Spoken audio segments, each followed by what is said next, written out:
السلام علیکم ورحمۃ اللہ وبرکاتہ۔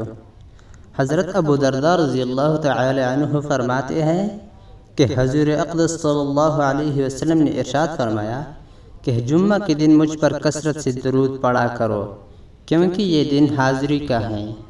اس دن فرشتے حاضر ہوتے ہیں۔ جب کوئی شخص مجھ پر درود پڑھتا ہے تو وہ مجھ پر پیش کیا جاتا ہے یہاں تک کہ وہ اس سے فارغ ہو جائے۔ تو میں نے حضور اقدس صلی اللہ علیہ وسلم سے پوچھا کہ آپ کی وفات کے بعد بھی درود پیش کیا جاتا ہے؟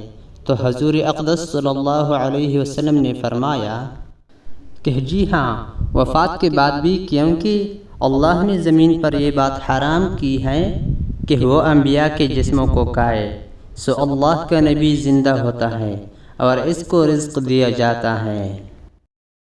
اللہم صلی علی محمد وعلی آل محمد كما صليت على إبراهيم وعلى آل إبراهيم إنك حميد مجيد اللهم بارك على محمد وعلى آل محمد كما باركت على إبراهيم وعلى آل إبراهيم إنك حميد مجيد۔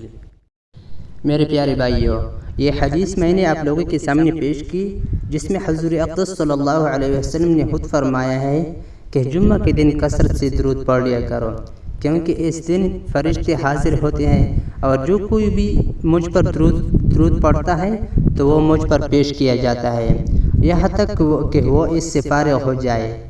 میرے پیارے بھائیو، کتنی عظمت والی بات ہے کہ حضور اقدس صلی اللہ علیہ وسلم پر ہمارا درود فرشتے پیش کر لیا جائے کہ آپ کے فلاں بندے نے آپ پر درود و سلام بھیجا ہے۔ یہ کتنی عظمت والی بات ہے۔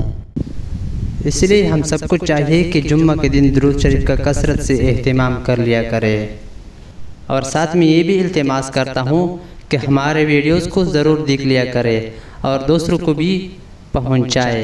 اللہ تعالی ہم سب کو اس پر عمل کرنے کی توفیق عطا فرمائے۔